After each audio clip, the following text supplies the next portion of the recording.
السلام عليكم ورحمة الله وبركاته. معاكم أحلى رز بلبن. بص شكله جميل جدا. بينا على الخطوات. أول حاجة احنا هنمسك معانا احنا معانا ايه؟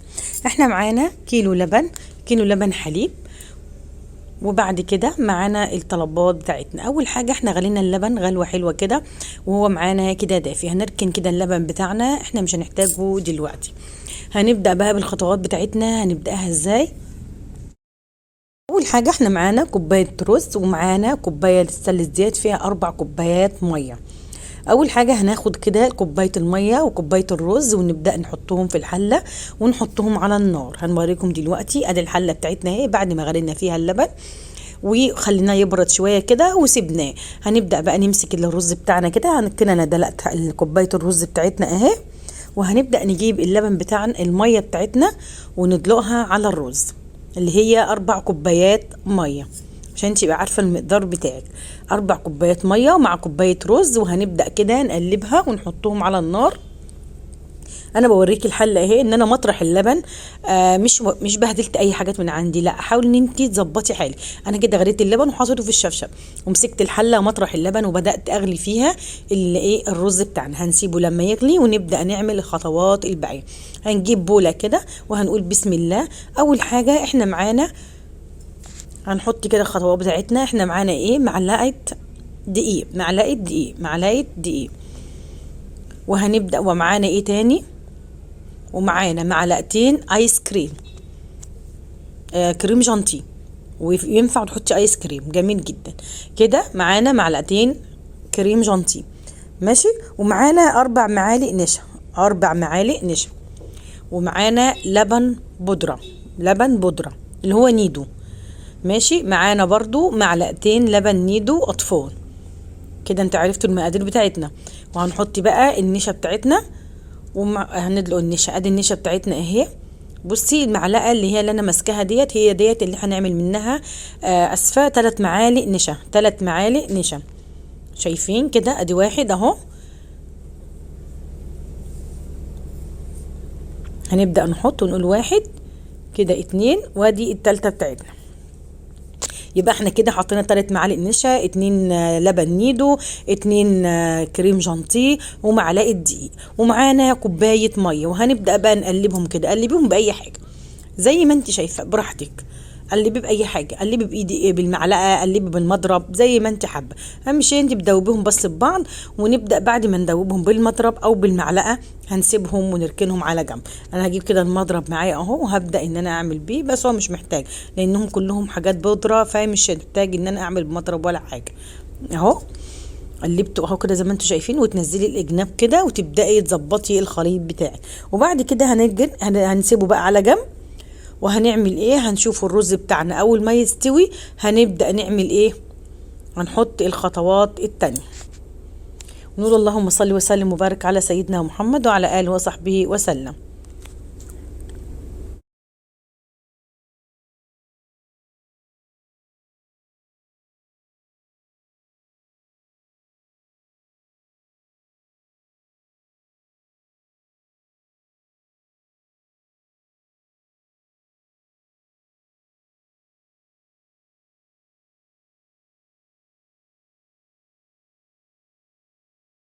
كده احنا خلاص خلصنا وعندنا كل حاجة. نشوف بقى الرز بتاعنا. بصوا بدأ يغلي اهو، شايفين؟ بدأ يغلي معانا ولسه الرز ناي. هنسيبه لما يتشرب المية خالص. عشان كده احنا حددنا الكوبايات عشان مش هنزود اي مية تاني. كده خلاص الرز بتاعنا اتشرب اهو. بصي ما فيهوش نقطة مية. هنبدأ بقى نعمل ايه؟ هنجيب بقى اللبن بتاعنا ونبدأ ندلقه على الرز بلبن زي ما انتم شايفين اهو. نقول بسم الله. اللهم صل وسلم وبارك على سيدنا محمد وعلى آله وصحبه وسلم. زي ما انت شايفه كده هنبدأ هنقلب كده. والسكر ده على حسب الرغبه. انا هجيب بقى السكر الاول ونحط السكر ده على حسب الرغبه بتاعتك ماشي. احنا كده هنجيب السكر هنبدأ نقلبه كده كده. خلاص شايفه بقى حلو جدا. هنوطي بقى العين شويه. اول ما يبدأ هنجيب السكر بتاعنا. السكر ما اقدرش اقول لك حطي كام معلقه. زي ما انتم شايفين انا حطيت كوبايه طبق سكر زي ما انتم شايفين كده. واحتاج مني تاني، لان السكر ده على حسب الرغبه، انت عايزاه مسكر، عايزاه دلع، عايزاه زي ما انت عايزه. بنفضل ان الرز بتاعنا يبقى مش مسكر قوي علشان يبقى ليه قابليه للاكل. ماشي، يبقى ليه قابليه للاكل، لان الحاجه المسكره بتتعب، انما الوسط حلو. احنا كده خلاص حطينا السكر اهو، ودلقت بقيه الباقي، وهننزله كده، ومش هنحط زياده تاني في اي حاجه. انتي طبعا طبع حيائك مش اكتر. هنبدا بقى بعد كده بنقلبه، هنسيبه يغلي غلوه واحده، وهندلق الخليط اللي انتي شايفاه جنبه، اللي احنا لسه عاملينه من شويه، هندلقه عليه بعد ما اللبن بتاعنا يغلي غلوه واحده. ده خلاص اللبن بتاعنا غلي. هنمسك بقى الخليط بتاعنا كده، شايفه غلي ازاي كله مع بعضه. هنمسك بقى المقدار اللي احنا عملناه، اللي هو النشا مع الدقيق مع الايس كريم وكريم جانتيه، يعني ده كلتها بيعملوا اللبن نيدو. هندلق بقى كده ونقول بسم الله، اللهم صل وسلم وبارك على سيدنا محمد وعلى اله وصحبه وسلم. واللي يصل معانا لحد هنا ما ينساناش بلايك واشتراك للقناه عشان يوصلكم كل جديد. كده خلاص هنبدا بقى نقلبه كده، شايفه جميل جدا. هيغلي غلوه طبعا وانا بعمل زي ما انتم شايفين كده اهو، قلب تقليبه كده خلاص كده. وهنبدا بقى نعينه ونوريك ازاي واحنا بنصبه، وشكله جماله وطعمه الخطير. بصي شكله.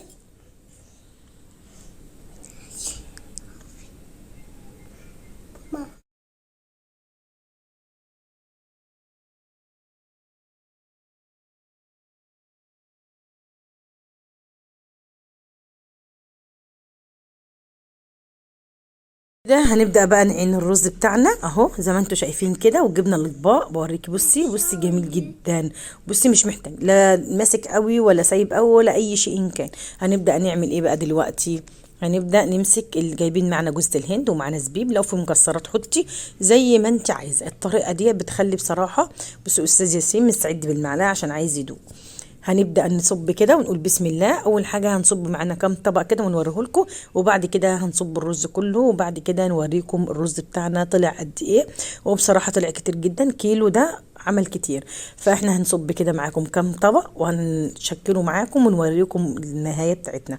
يا رب تكون طريقتنا عجبتكم، وما تنسوناش بلايك واشتراك للقناة زي ما انت شايفة كده.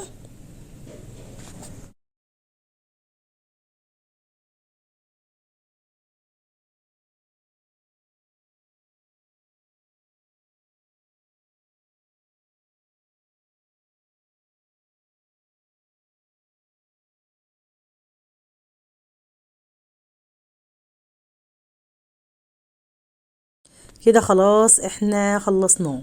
هنجيب بقى جوزة الهند كده ونرش حبة كده على حبة كده، ونرش الناحية التانية، ونحط الايه الزبيب بتاعنا، وبألف هنا وشفا. بصوا